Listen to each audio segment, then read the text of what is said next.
Welcome to this session on dream interpretation with Lisa Serimi. My name is Elise Ekman, and I am on the Access Elite team that has brought this event to you today. For those of you who've been with us before, welcome back. And for those of you who might not be familiar, Access Elite is a health and wellness company that provides on-demand wellness content and facilitates live virtual events such as these that you can tune into every day, as well as much more.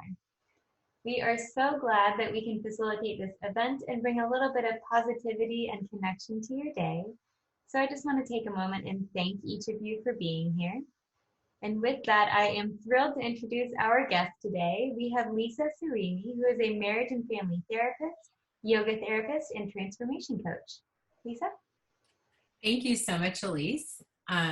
So excited to be talking about Dreamwork with everyone. And if you're just joining, we last week did an introduction to Dreamwork, and now we're diving into like the different steps for dream interpretation. The book that we are, I'm gonna feel, yeah, okay. It's called Inner Work by Robert Johnson. So I highly recommend this book.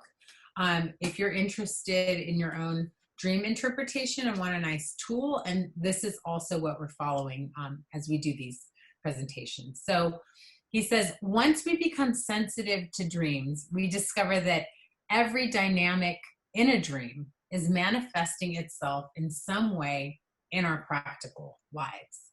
So maybe after our presentation today, that'll make a little more sense to you. Oh, there's the book. I didn't even have to show it to you that way. So we're going to cover some things today.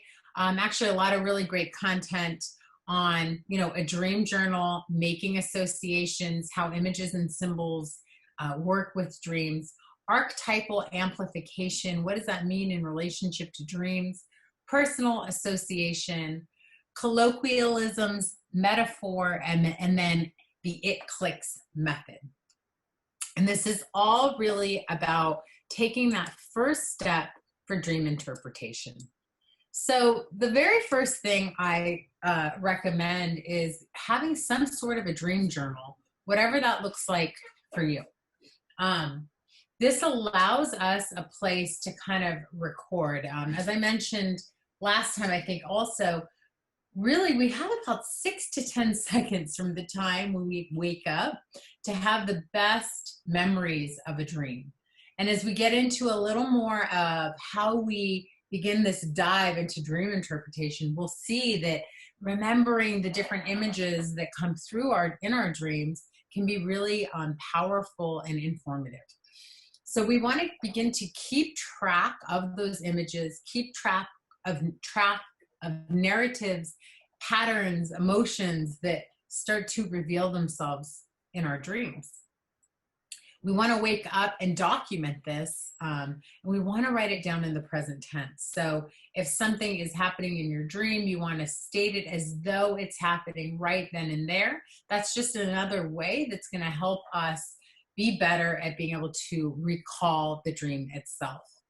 And then, of course, we really want to highlight those most charged pieces because they do ignite something inside of us. And those are the parts of our unconscious. We talked about last week how dreams are really a platform for the unconscious content that we repress to get revealed and worked with.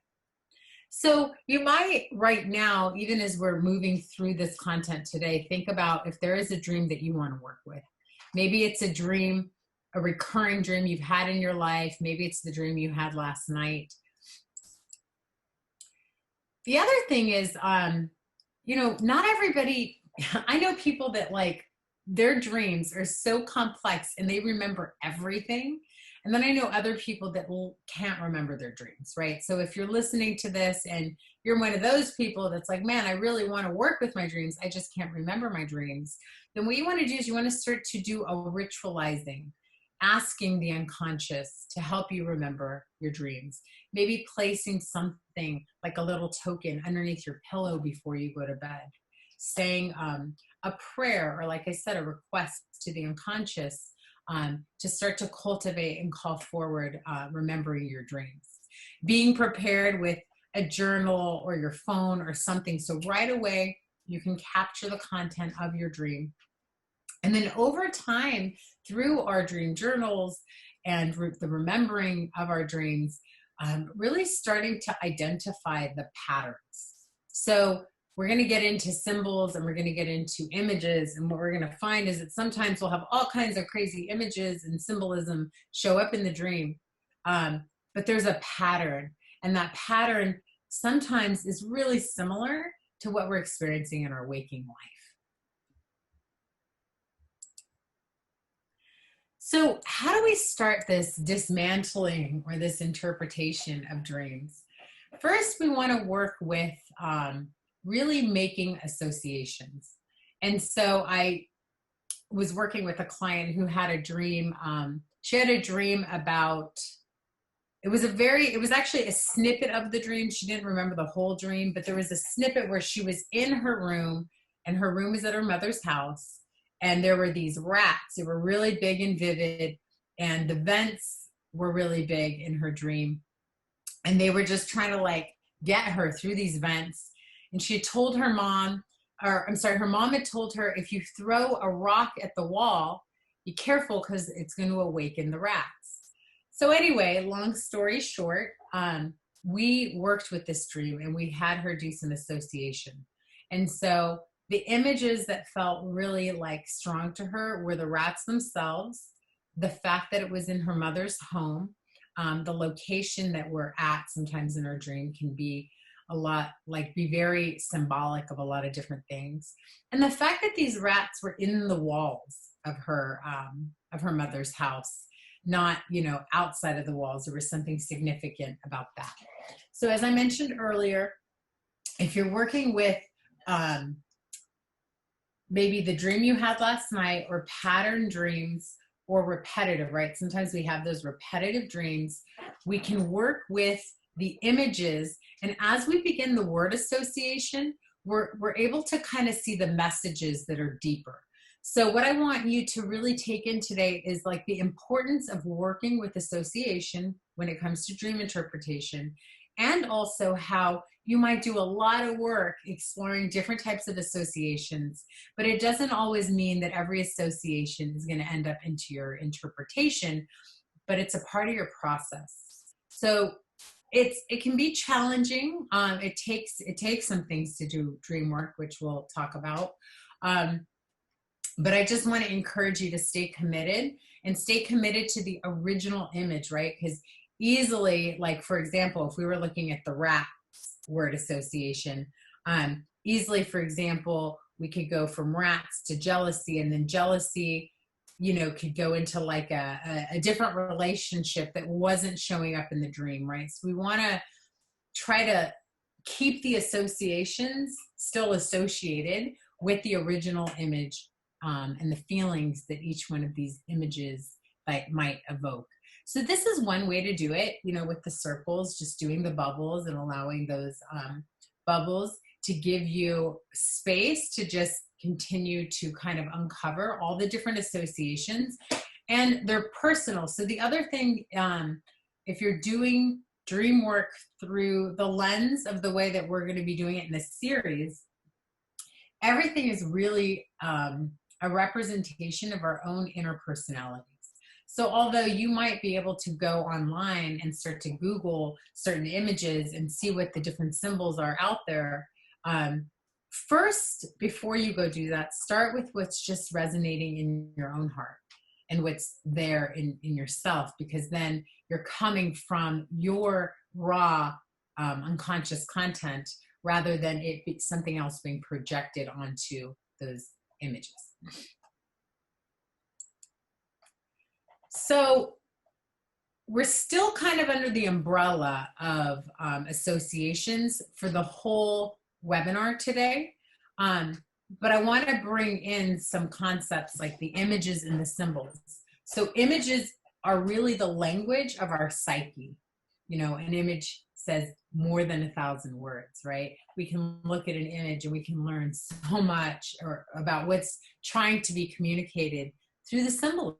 It's the symbolism of the images that give us access to that meaning. And we're going to see that symbolism, some of it is personal and some of it is what's out in the collective. And so when we're doing our own dream work, it's interpreting, what are the deeper meanings of some of the images and the symbols for us personally, and where is some of that being informed by what might be in the collective. So the other thing just to say about that is that symbolism, it's so personal, right? So when we're connecting to how things are unfolding and being symbolized, we're really connecting to our inner self, which is one of the reasons why I think Robert Johnson named this book Inner Work, which we'll also be speaking to as well. Like, what is inner work?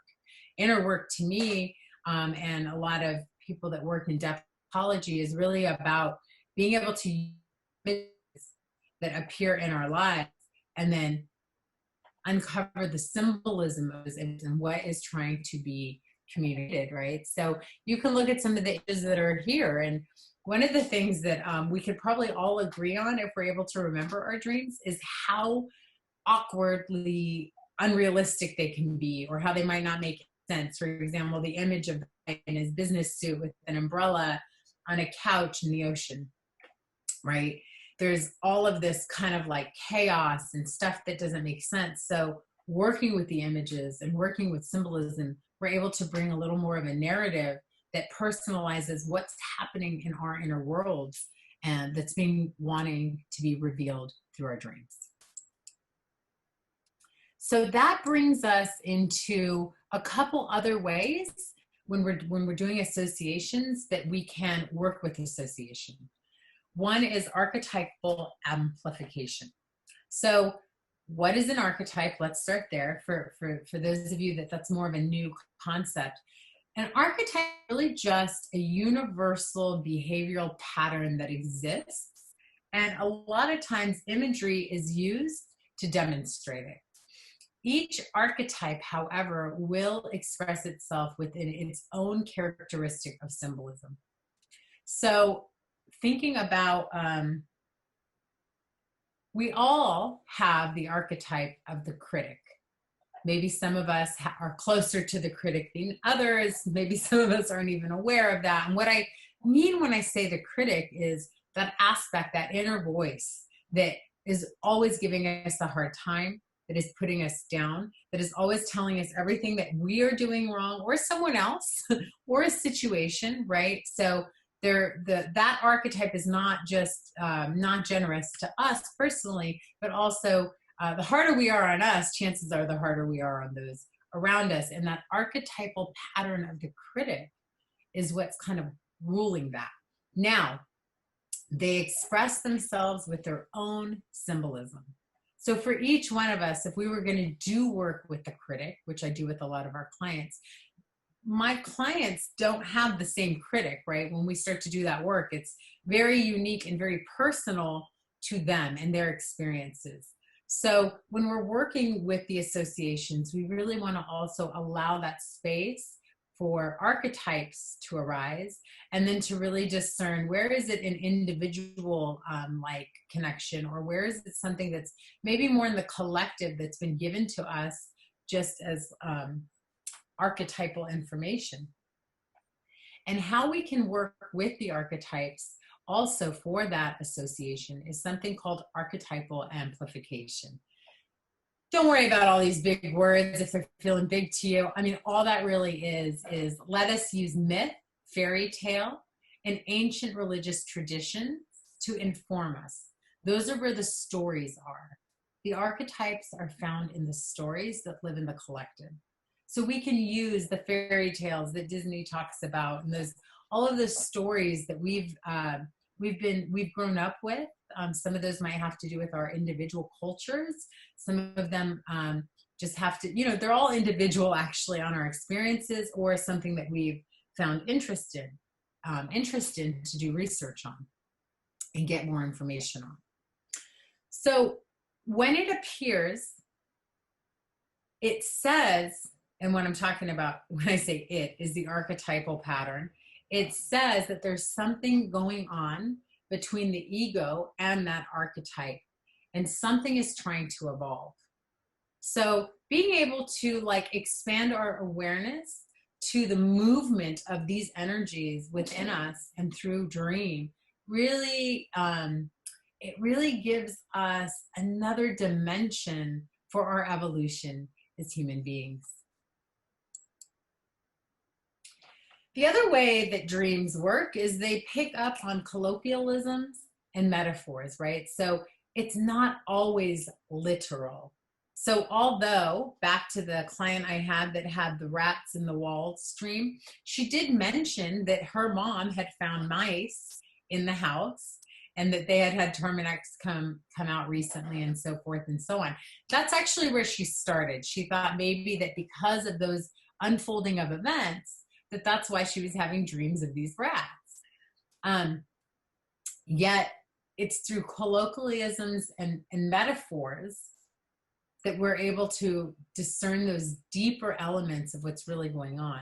As she unfolded that dream, what she was able to see was what the rats were representing were this feeling of betrayal and jealousy that was happening within her own, the inner walls of her own family.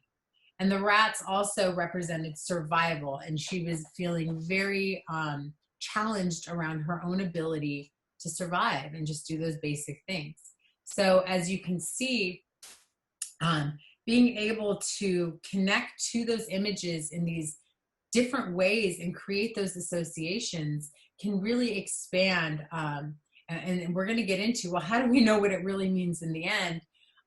Expand our ability to evolve and our perception to see what's there. So if you're not familiar with colloquialisms, some examples would be like buzz off, yonder, gimme, what's up. It's kind of like slang. It's not a formal or literary type of expression. It's usually used more in ordinary or familiar conversation. So when we're working with images from dreams and association, we want to keep our eyes and our hearts open for these things also showing up. And then metaphors, excuse me, are things like you ain't nothing but a hound dog crying all the time. I did a thesis and I used the metaphor of the caterpillar transforming into the butterfly as an overlay for a person's transformation when they're going through big transition. So that's another example of metaphors. These different ways that image speaks to us and helps us discern meaning through symbolism gives us the ability to find deeper meaning and purpose in our own lives. And so we want to keep our eyes open when we're doing the dream work for these colloquialisms and these metaphors that are trying to be seen. So how we actually end up determining what the interpretation is through something that Robert Johnson calls it the it clicks method.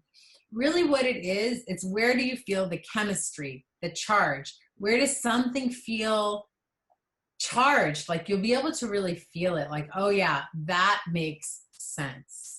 It really requires us to sit back and to allow ourselves to soak in the imaginal realm, to soak in wonder and exploration, and then to go back through all those associations. We did that and see which ones are the ones that are really standing out, that deserve a little star, and that might start to help us put this map together of what's trying to be communicated through our unconscious. The majority of your associations, as I mentioned, might be thrown out. So don't feel defeated if you do all this work and you're like, 90% of what the work I did didn't even apply, because it did. It's just you needed to go through that 90% to be able to really get to what clicks. You're looking for the one that really clicks. You're looking for the one that you feel that charge with, and then go with that. Sometimes you'll feel the charge, and I even will work with clients. If you're feeling a deep resistance, that's another way to really look at more of like shadow content, the stuff that we really don't want to look at, which absolutely lives in the unconscious, which is part of what we went over last week. So what is dream work required? I mean, I think that it's one of those things where it's kind of like cool, right? Everybody's like, I want to be able to understand my dreams better and stuff. But I want us to really just take a moment to know, like, what are we working with? Bringing it back to that unconscious content and how it can feel really scary, right? Because the way our psyche works is it takes that unconscious content and it puts it into the deeper parts of the unconscious, which is represented in this image by that iceberg, the part of the iceberg that's underneath. So it really requires us to be willing to be courageous, be willing to look at things that might be a little uncomfortable that we don't want to look at, and really show up open and curious, rather than judgmental and critical, open and curious about what is being communicated.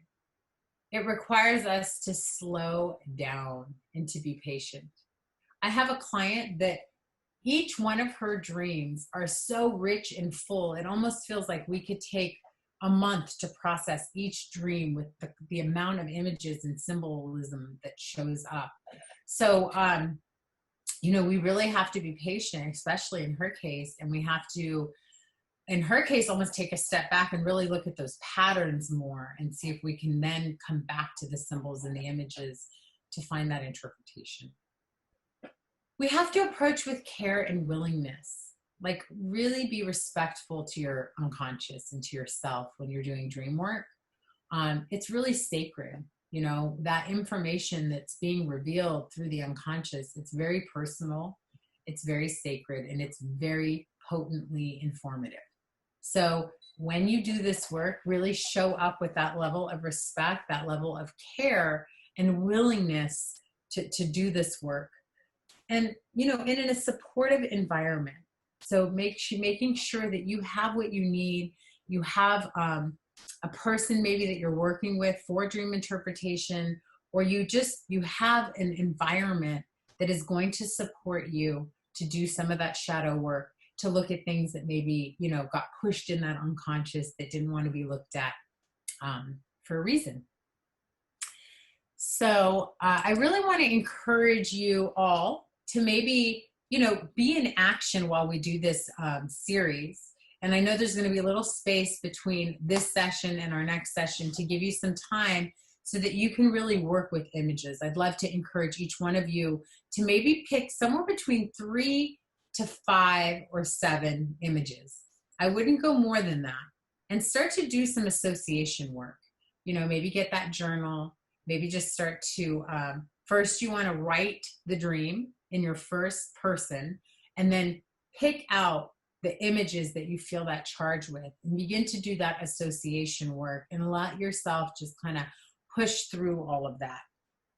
I always just talk a little bit about how I work when I work with people, because, our container and feeling safe is really, really important, especially when we're doing deep transformative work. So a lot of the content that I work with Access Elite on either is oscillating between yoga practices that can help us create that sense of calm in our nervous system, or getting into the cool imaginal work with depth psychology, where we can do things like active imagination, dream work, and just working more with metaphor, symbol, and image in our lives to deepen our meaning and our purpose.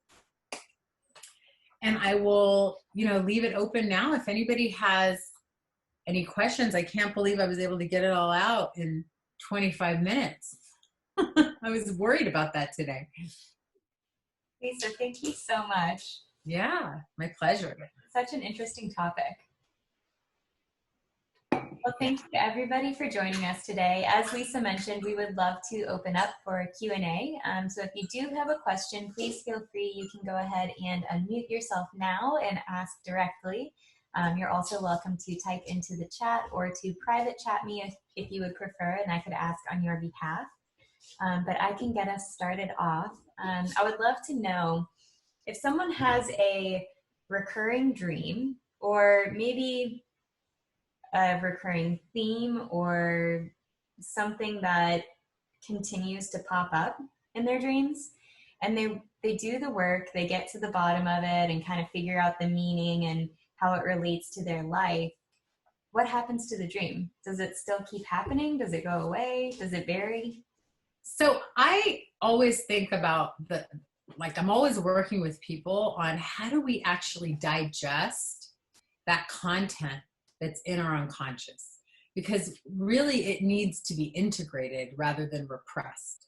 So I find that when people are working on a dream or a pattern of something that's going on and they do that inner work, it almost helps them metabolize something, and something begins to shift, and it begins to, the best word I can say is integrate, integrate back into their experience of life, because what's going into our dreams. I'm thinking about a client of mine in particular, Elise, that I was working with, and she was the one with these very vivid, intense dreams.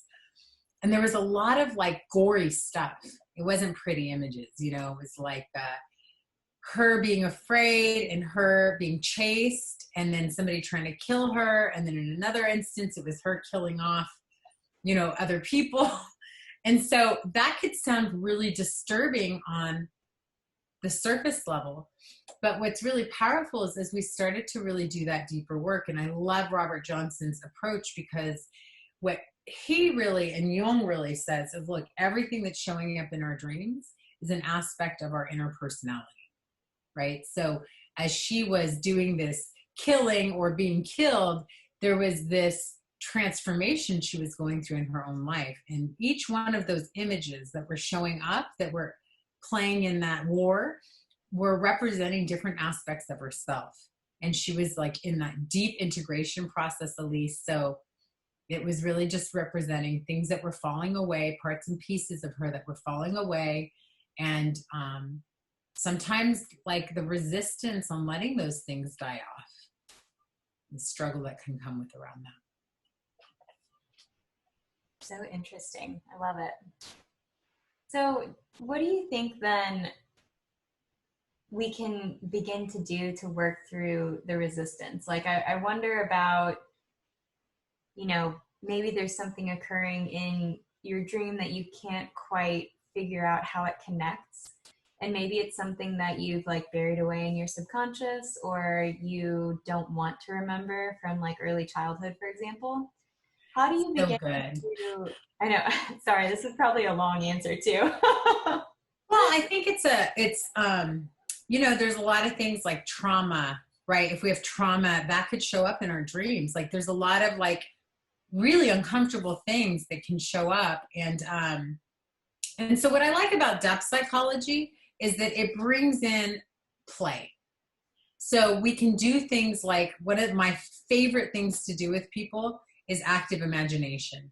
And you can do this even with your dream figures. There's a book by a gentleman named Stephen Eisenstadt. It's called Dream Tending. And what he does is he says basically let your dream figures become like your board of directors. And there's a thing we do in depth psychology called personification. And maybe we'll do some webinars in the future, more diving into this. But it's really powerful when these aspects of us kind of are throwing a tantrum within our world, is the way I like to think about it. And if you think about like, when does a kid throw a tantrum?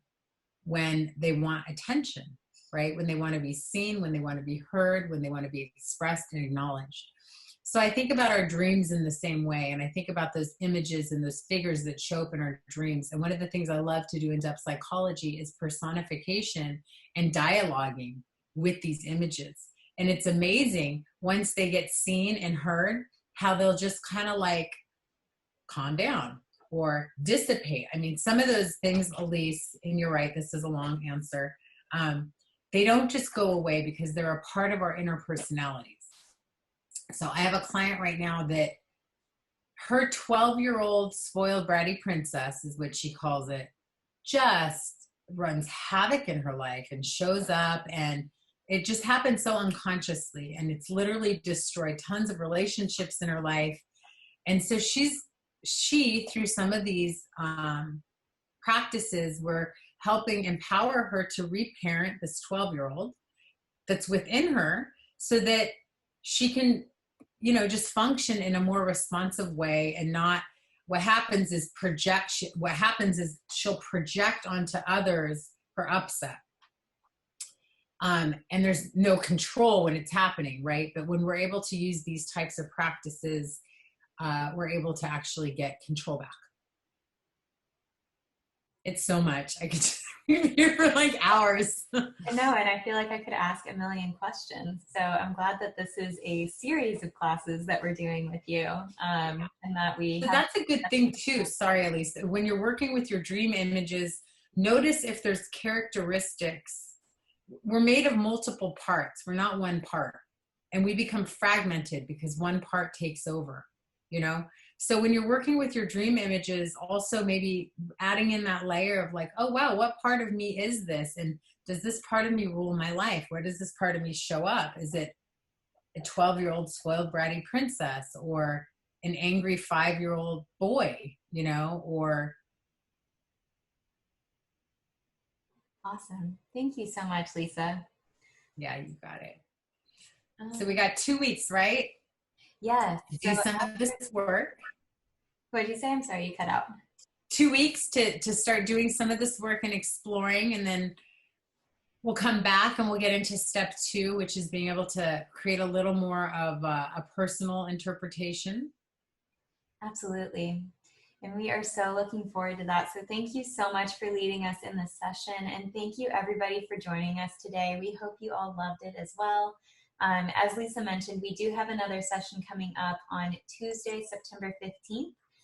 So next week, we are taking a week off with Lisa, and she'll be back the following week. So we look forward to seeing all of you there. And that will be that part 2 that she mentioned. And that, again, this is part of the Dream series that Lisa is doing for us right now. And then we may be going into a sleep series after this. So stay tuned and we'll share a little bit more about that in the future. But for those of you who are Access Elite members, you know how to join in on all of those sessions. You can head over to the Access Elite app, or you can just log in at accesselitenow.com through the member login button.